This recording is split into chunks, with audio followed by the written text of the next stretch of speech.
Good morning. Good morning guys. कैसे हैं? बहुत अच्छे होंगे। मैजिक स्टडी यूपी में आप सभी लोगों का मनीष सर के द्वारा अलंकारों की श्रृंखला में तहे दिल से स्वागत, अभिनंदन है। आज हम आप लोगों को बताने जा रहे हैं भ्रांतिमान अलंकार के बारे में। भ्रांतिमान अलंकार की क्या परिभाषा है और क्या उसके उदाहरण है, कैसे पहचानेंगे पंक्तियों में कि ये भ्रांतिमान अलंकार है। यहां पर भ्रांतिमान, तो सबसे पहले ध्यान से देखिएगा कि जब कोई वस्तु को देखकर हम उसके समान गुणों या विशेषताओं वाले किसी अन्य पदार्थ उपमान के रूप में मान लेते हैं तो वहां भ्रांतिमान होता है। कहने का मतलब समझ लीजिएगा कि जब कोई वस्तु हो उसको देखें और उसी के समान कोई दूसरी वस्तु देखें, उसके गुण और विशेषताओं में किसी एक को उसके जो दूसरा हो उसी को उपमान मान ले, मतलब ये ना समझ पाए कि असली कौन है नकली, तो वहां पर जब ऐसा मान लेंगे तो हमारा भ्रांतिमान अलंकार होगा। जब आप एक उदाहरण को देखेंगे तो आपके समझ में बहुत आसानी से आ जाएगा। उदाहरण आपके सामने एक लिखा हुआ है कि बिल विचार कर नाग शुंड में, बिल विचार कर नाग शुंड में घुसने लगा विषैला साप। यानी नाग शुंड समझ रहे हो, अर्थात सूंड का जो सुराख होता है, जो बिल होता है, तो उसको पता चला कि ये जो है, उसको यही नहीं पता चल रहा था कि ये बिल है कि सूंड है, नाग सूंड है। वो बिल के बारे में सोच करके उसने सोचा बिल है ये, और उसमें घुसने लगा विषैला सांप, तो उसको भ्रम हो गया। यानी भ्रम जहां पर हो जाए वहीं भ्रांतिमान अलंकार होगा। इस एग्जाम्पल से अगर समझ में नहीं आ रहा तो दूसरा एग्जाम्पल भी आपको बहुत आसान सा एग्जाम्पल दे रहा हूं, क्योंकि अलंकारों की एक आसान सी क्लास बनाने वाला हूं कि बार बार आपको अलंकार ना पढ़ने पड़े। ज्यादा से ज्यादा लोगों को शेयर करते रहिए, जोड़ते रहिए मनीष सर के द्वारा इस क्लास में। अगली है कि रात में जब दीपक जलाया, रात में जब दीपक जलाया। उदाहरण है आपके पास, रात में जब दीपक जलाया। बहुत ध्यान से समझते रहिएगा, सुनते रहिए। रात में जब दीपक जलाया, क्या लगा हमको, लगा जैसे सूरज हंस आया, लगा जैसे सूरज हंस आया। रात में जब दीपक जलाया, लगा जैसे सूरज हंस आया। यानी जब रात में मैंने दीपक का उजाला जलाया, अर्थात दीपक की ज्योति से हमको ये महसूस होने लगा कि लगता है कि सूरज आने वाला है। यानी स्पष्टीकरण इस चीज को समझिए कि रात में जब मैंने कोई दीपक जलाया तो दीपक जलाने का आशय कवि क्या कहता है कि हमको यह महसूस हो रहा है कि अब सूरज निकलने वाला है। उस दीपक में क्या हो रहा है, दीपक और सूरज उपमेय और उपमान में, तो क्या कह रहे हैं, उपमान, किसी अन्य पदार्थ को उपमान माना जा रहा है। यानी सूरज मान लिया गया है दीपक को, कि मालूम पड़ रहा है कि सूरज की ज्योति से, जो दीपक की ज्योति से जो निकल रहा है, वो लग रहा है कि हमको कि अब सूरज हंस आया है, सूरज हंसने आया। हंसना मतलब निकलना, हंसना का मतलब उसको बाहर आना होता है। ओके, आई बात समझ में? आगे बढ़ते हैं दूसरे एग्जाम्पल की तरफ। ओके, तो ध्यान से सुनते रहिएगा। भ्रांतिमान अलंकार थोड़ा इंपॉर्टेंट है आप लोगों के लिए। एक बहुत इंपॉर्टेंट और बहुत अच्छा एग्जाम्पल आपके सामने मैं लिखने जा रहा हूं और आपको बहुत आनंद आएगा। तनिक चली, क्या है, तनिक चली जब प्रीतमा, क्या है, तनिक चली जब, कौन चला, प्रियतमा। तनिक चली जब प्रीतमा फूल झर गए डारी से, फूल झर गए डारी से, फूल झर गए डारी से। तनिक चली जब प्रीतमा फूल झर गए डारी से, सोचा मैंने क्या,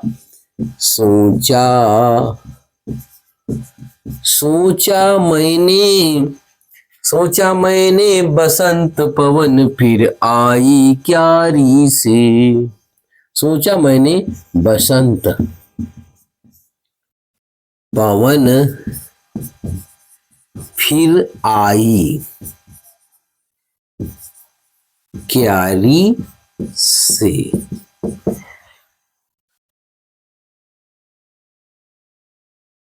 तनिक चली जब प्रीतमा फूल झर गए डारी से, सोचा मैंने बसंत पवन फिर आई क्यारी से। सोचा मैंने बसंत पवन फिर आ गई क्यारी से, फिर आ गई क्यारी से। थोड़ा सेंटेंस को बढ़ा देंगे, आ गई, फिर आ गई क्यारी से। इसमें कवि के कहने का आशय यह है कि प्रियतमा माने प्रिय के चलने से, प्रीतमा के चलने से कवि क्या कहता है, मैं ऐसा समझ रहा हूं कि जो मेरी प्रीतमा चली है उसके चलने से मुझको ये महसूस होने लगा कि लग रहा कि अब बसंत ऋतु फिर से आने वाला है। यानी एक प्रीतमा चल रही है, उसके प्रिय के चलने से उसके बसंत ऋतु के आने का आगमन, आने की सूचना मिल रही कि अब लग रहा है कि फिर से बसंत ऋतु आ गई है, ऐसा महसूस हो रहा। तो यही तो भ्रम है, यहाँ भ्रम हो रहा है। इसको किसको, जो प्रिय है, प्रियतमा के प्रिय जो है प्रियतमा के बारे में सोच रहा था बैठे बैठे, और उसको तनिक थोड़ी सी जब हवा चली, तनिक जब चली प्रीतमा फूल झर गए डाली से, फूल झर गए डाली से, मैंने सोचा बसंत आ गया फिर आ गई क्यारी से। यानी फिर से बसंत क्यारी से आ गया उसने सोचा। तो ये भ्रम हो रहा है उसको, यह है यहीं पर भ्रांतिमान अलंकार है। एक एग्जाम्पल और आपको लिखा दूं, फिर अगले अलंकार पे चलते हैं। वो भी थोड़ा इंपॉर्टेंट है, 3-4 बार परीक्षा में पूछा गया है। एग्जाम्पल जो आपको लिखाने वाला हूं कि जल में जैसे चांद दिखे, क्या कहते हैं, जल में जैसे चांद दिखे, जल में जैसे चांद दिखे, जल में जैसे चांद दिखे, जल में जैसे चांद दिखे, वैसा ही मुख तेरा है, वैसा ही मुख तेरा है। जल में जैसे चांद दिखे, वैसा ही मुख तेरा है, तेरा है। देख जल में मुख मेरा, देख जल में मुख मेरा, देख जल में मुख मेरा, देख जल में मुख मेरा, समझा मैं चांद उतर आया, देख जल में मुख तेरा, समझा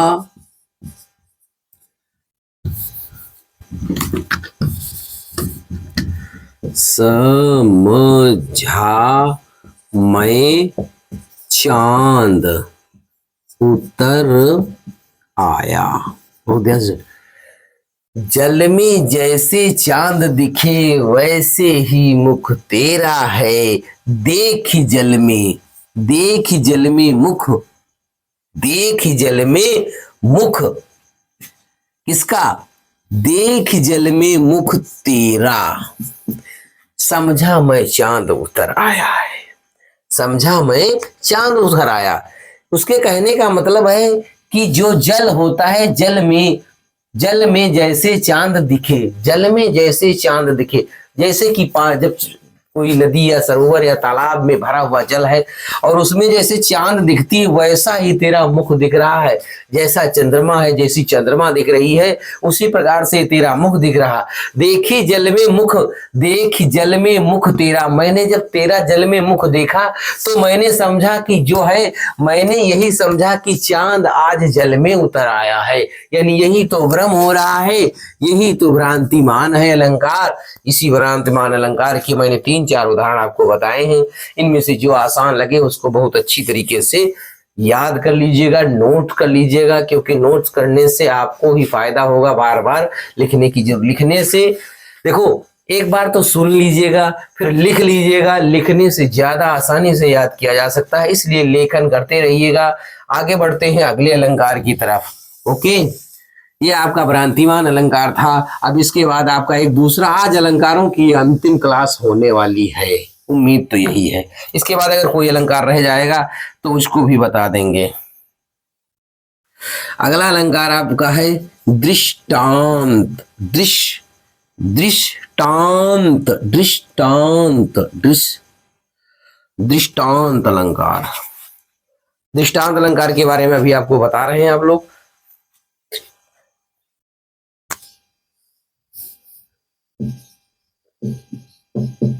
दृष्टांत अलंकार, दृष्टांत अलंकार की परिभाषा आप लोग बहुत ध्यान से सुनिएगा, क्योंकि इस परिभाषा को बहुत ध्यान से समझते रहिएगा, क्योंकि जहां पर पहले एक बात कही जाए, परिभाषा में ही इसका सब कुछ लिखा है, जहां पर पहले एक बात कही जाए, जहां पर पहले एक बात कही जाए फिर उसी से मिलती जुलती, पहले तो एक बात कह दी गई है, फिर उसी से मिलती जुलती,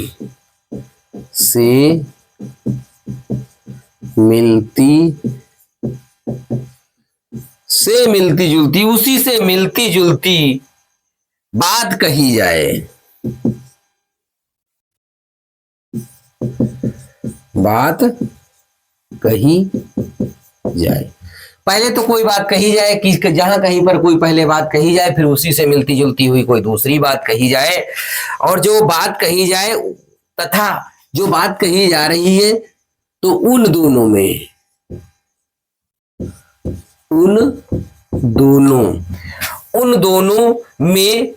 भिन्न अर्थ, उन दोनों में अलग अलग, उन दोनों में अलग अलग अर्थ होने पर भी, उन दोनों में अलग अलग अर्थ होने पर भी, उन दोनों में अलग अलग अर्थ होने पर भी बिंब प्रतिबिंब का भाव उत्पन्न हो, बिंब प्रतिबिंब का भाव उत्पन्न हो, वहां दृष्टांत अलंकार होता है। दृष्टांत अलंकार होता है, ठीक, वहां पर दृष्टांत अलंकार होता है। और आप लोग अभी दृष्टांत अलंकार का जब उदाहरण पढ़ेंगे देखेंगे तो आप तुरंत समझ जाएंगे। पहले उसकी परिभाषा को देख लीजिएगा, फिर उदाहरण आपको बता रहे हैं, बहुत ध्यान से सुनते रहिएगा और लिखते भी रहिएगा, साथ ही में नोट्स करते रहिएगा। आपके सामने एक उदाहरण लिखा है कि जैसे चंदा बिन रात अधूरी, जैसे चंदा बिनु रात अधूरी, जैसे चंदा बिनु रात अधूरी, वैसे गुरु बिन ज्ञान अधूरा, वैसे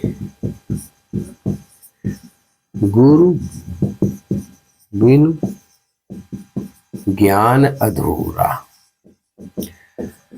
जैसे चंदा बिन रात अधूरी, वैसे गुरु बिन ज्ञान अधूरा। पहले बात कही जाए फिर बात कही जाए, मिलती जुलती बात। बिन क्या है, बिन वो ज्ञान अधूरा, बिन रात अधूरी, जैसे और उसमें बिंब प्रतिबिंब हो, अर्थात बिंब का भाव, भाव से जो उत्पन्न हो वही दृष्टांत है। अर्थात यहाँ पर क्या हो रहा है, कोई चीज जैसे कि आप लोगों को बताया जा रहा है कि ये दोनों एक दूसरे से मिलती जुलती पंक्तियां हैं, कि जैसे चंदा बिनु रात, यानी जैसे कि चंद्रमा के बिना रात बिल्कुल अच्छी नहीं लगती है, वैसे बिना गुरु के ज्ञान भी अधूरा होता है। जैसे चंद्रमा के बिना रात्रि अधूरी मानी जाती है, वैसे ठीक उसी प्रकार से बिना गुरु के जो है ज्ञान अधूरा होता है, बिना गुरु के ज्ञान पूर्ण नहीं हो सकता है। उदाहरण बहुत, अगला उदाहरण देखिएगा, जैसे नदी में, जैसे जैसे नदियों से, जैसे जैसे लिख दिया गया, जैसे नदियां सागर से मिलकर, जैसे नदियां सागर से मिलकर, जैसे नदियां सागर से मिलकर अपना अस्तित्व खोती हैं, जैसे नदियां सागर से मिलकर अपना अस्तित्व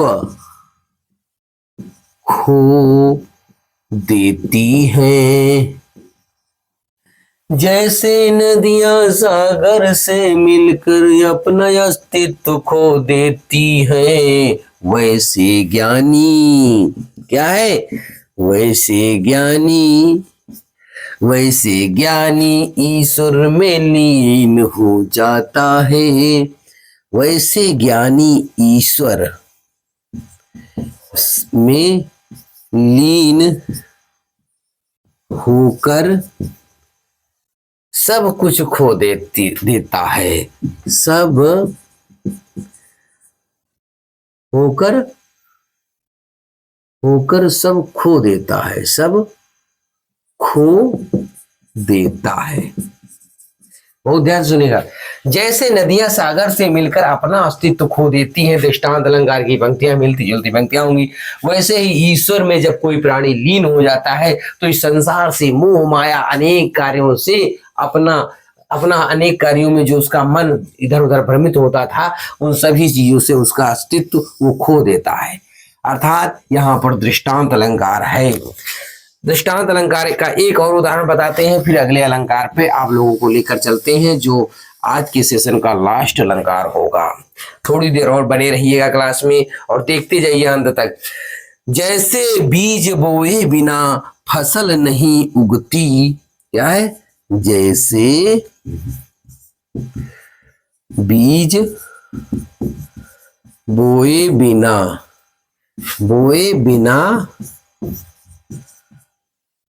जैसे बीज बोए बिना फसल न उगती, वैसे ठीक उसी प्रकार से, वैसे कर्म के बिना फल नहीं मिलता, कर्म के बिना फल नहीं मिलता। जैसे बीज बोए बिना फसल नहीं उगती, वैसे कर्म किए बिना फल नहीं मिलता। दोनों पंक्तियां एक दूसरे से मिलती हैं, दोनों एक दूसरे के बिंब प्रतिबिंब, दोनों से एक नया नया भाव उत्पन्न हो रहा है, इसलिए यहाँ पर दृष्टांत अलंकार होगा। ये दृष्टांत अलंकार है। इसके बाद एक और उदाहरण तुमको किसी ने कहा, एक और अच्छा बता दे, एक और भी बता रहे हैं, सुनिए सुनिए शांत रहिए। जैसे लोहे को आग पिघलाती है, जैसे लोहे को आग पिघलाती है, जैसे लोहे को आग पिघलाती है, वैसे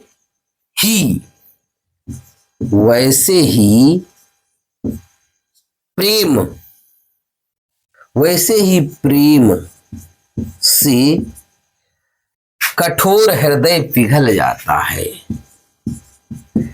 कठोर हृदय पिघल जाता है। जैसे लोहे को आग पिघला देती है, वो लोहे को जब गर्म करते करते करते करते वो पिघल जाएगा, ठीक उसी प्रकार जो प्रेम है वो कठोर से कठोर हृदय को एक दिन पिघला करके वैसा कर देगा, अर्थात दृष्टांत अलंकार है। अब ये दृष्टांत अलंकार था। अब आगे आगे आपको बताने जा रहे हैं अगला अलंकार कौन सा होगा। अगला अलंकार आपके सामने आने वाला है, बहुत खास, बहुत इंपॉर्टेंट है। और वो कौन सा अलंकार हो सकता है? विभावना अलंकार। विभावना अलंकार, ये है आपका विभावना अलंकार। और आज के सेशन का लास्ट अलंकार लिखा है, जहां पर कोई कार्य हो रहा हो। परिभाषा बहुत इसकी सरल है और बहुत आसान है। जहां पर कोई कार्य हो रहा हो रहा हो, जहां पर कोई कार्य हो रहा हो, जहां पर कोई कार्य हो रहा तथा उसके कारण का वहां पर अभाव हो, तथा उसके कारण का अभाव हो, वहां विभावना अलंकार होता है। वहां विभावना अलंकार होता है। वहां विभावना अलंकार होता है। वहां विभावना अलंकार होता है। जहां पर कोई काम हो रहा हो, कोई भी कार्य हो रहा हो, कोई भी A to Z कोई भी काम हो रहा हो और उस काम के होने का तुम्हें कारण ना पता हो, वो काम क्यों हो रहा भाई, उसका कोई कारण होगा जरूर। कोई कार्य होने का कोई ना कोई कारण होता है। तो जब आपको वो कारण ना पता हो, कार्य हो रहा है लेकिन वो कारण हमें नहीं ज्ञात है, तो जब कार्य हो रहा कारण का अभाव है, कारण पता नहीं है, तो विभावना अलंकार होगा वहां पे। उदाहरण आपके सामने एक लिखा हुआ है, बहुत आसान सा उदाहरण है जो आप बहुत बार पढ़ चुके हो। उदाहरण, इस उदाहरण को देखिएगा, सुनिएगा। बिनु पद चलई सुनई बिनु काना।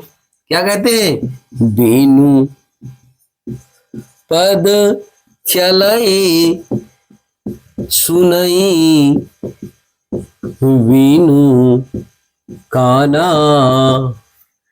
बिनु पद चलई सुनई बिनु काना। बस इतनी पंक्ति में आप सब पकड़ लिए होंगे कि वो बिना पैरों का है फिर भी चल रहा है। बिनु पद चलई और सुनई बिनु काना, यानी जिसके कान भी नहीं है फिर भी सुन रहा है, यानी बिना पैरों का है, बिना पैरों का है, चल रहा है। चल रहा है, इसका कारण हमें पता ही नहीं भाई। बिना पैरों का है तो कैसे चल रहा है, आपको तो पता नहीं। बिन कानों का सुन रहा, कैसे सुन रहा ये भी हमें नहीं पता है। तो कार्य तो हो रहा है लेकिन कारण का अभाव है, इसलिए यहाँ पर विभावना अलंकार है। एक दूसरा उदाहरण आपके सामने, तो पहला था, एक दूसरा उदाहरण भी देख लीजिएगा। अभी वो दूसरा भी उदाहरण जब बताते हैं, वो कबीरदास का है। निंदक नियरे राखिए अवांगन कुटी छवाई, बिनु पानी साबुन बिना निर्मल करौ सुहाय। क्या कहते हैं? निंदक, निंदक नियरे राखिए, निंदक नियरे राखिए आंगन कुटी छवाए। आंगन कुटी छवाए, निंदक नियरे राखिए आंगन कुटी छवाई। बिनु पानी, क्या कहते हैं? बिनु पानी, अरे पानी नहीं, पानी, पाची नहीं है। बिनु पानी कॉमा साबुन, बिनु पानी साबुन बिना, बिनु पानी साबुन बिना निर्मल करई सुभाय। क्या करते हैं? निर्मल, निर्मल करई सुभाय। देखिए इसका दूसरा उदाहरण है, निंदक नियरे राखी, आंगन कुटी छवाए, बिनु पानी साबुन बिना, निर्मल करे शुभाए। अपने निंदक जो होते हैं अपने पास में, यानी निंदा करने वाला अगर कोई नहीं है तुम्हारी तब भी अच्छी बात नहीं, निंदक पास में रखने। आंगन कुटी छवाए, यानी बहुत आसानी से कह रहे हैं। और बिनु पानी बिन साबुन के, बिना पानी के बिना साबुन के जो स्वभाव को मेरे निर्मल कर देते हैं। कौन? जो त्रुटियां हैं निंदक ही तो बताएंगे। इसलिए यहाँ पर विभावना अलंकार है। और आज के अलंकारों की ये लास्ट क्लास है। अगर आप लोगों को अच्छी लगी है तो कल अगला विषय पढ़ाया जाएगा, अगला भाग पढ़ाया जाएगा, क्योंकि अलंकार तो समाप्त हो चुके हैं। अगर आपको अच्छी लग रही क्लास तो लाइक करें, शेयर करें, ज्यादा से ज्यादा लोगों को जोड़े। Bye bye. ओके।